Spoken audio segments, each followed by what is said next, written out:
Roger, can you say a little bit about the origin of the book? Thanks, Sue. Yes, this is a strange origin, unlike any of my other books. Man Picks Flower actually started with an image of a man picking a flower that came to me, and I don't know where it came from. But he seemed lonely and weighed down by the past, and I gradually imagined a story for him that he was taxed by some things he had done during the Cold War era, covert actions for the American government.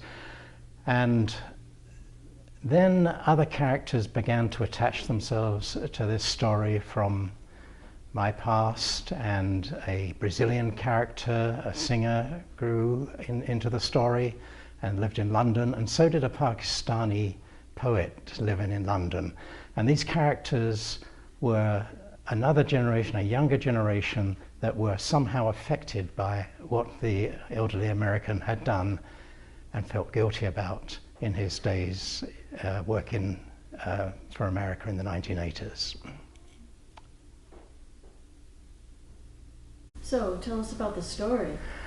Okay, yeah, well, near the beginning of the book, Diva, who's the Brazilian nightclub singer in London, is mysteriously invited to be the companion of Harry, who we only later learn is a Pakistani, and he's had a serious brain injury, and they're looking for a companion for him while he completely recovers his memory. Now, the only clue that she has to his past is a photograph of an elderly man picking a daffodil, my original image. She finds this man, brings him to London, and the three of them live in the luxurious penthouse of the injured Pakistani. And as they form a sort of family together, they find out that their lives have been connected, and they also begin to process what has happened to them and form a bond. And this all sort of explodes later on when Harry's memory actually returns. And they also realize that they are in fact part of an espionage, a spy operation. They are under surveillance for what people can find out from their conversations. So beneath this, what is a fairly propulsive plot, I'm really interested in the lasting traumas in people's lives that trickle down from Cold War, proxy war, American adventures, and about the nature of memory, and also what it takes for people who've suffered trauma to love again and continue with their lives.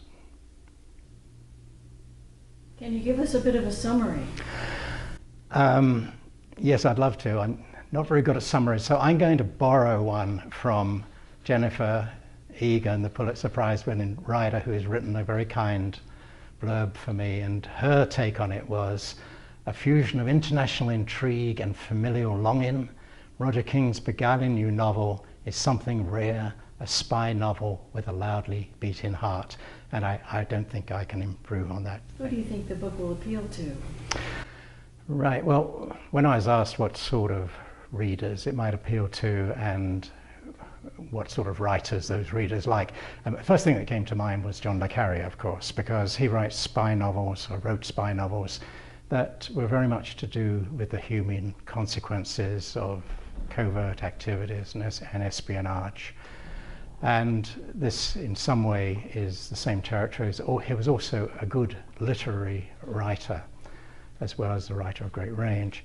But he always had a plot, and he always had spies in the background, and this is also true for my book. So he was the first person I thought of as having across readership. And then I also thought of Ian McEwan and his latest book, Lessons, which really follows a story of somebody who subject to sexual abuse when they were young, and how their life plays out and how the other people in their lives are affected by this. And of course Ian McEwan is a wonderful writer as well, as is the third one I thought of, Katie Kitamura, and her book Intimacies. And I think the sort of reader that like say a female protagonist with a rich inner life that is impinged on by international events. And I think that would also be true for Man Picks Flower, where Diva's story is a very strong line through the book.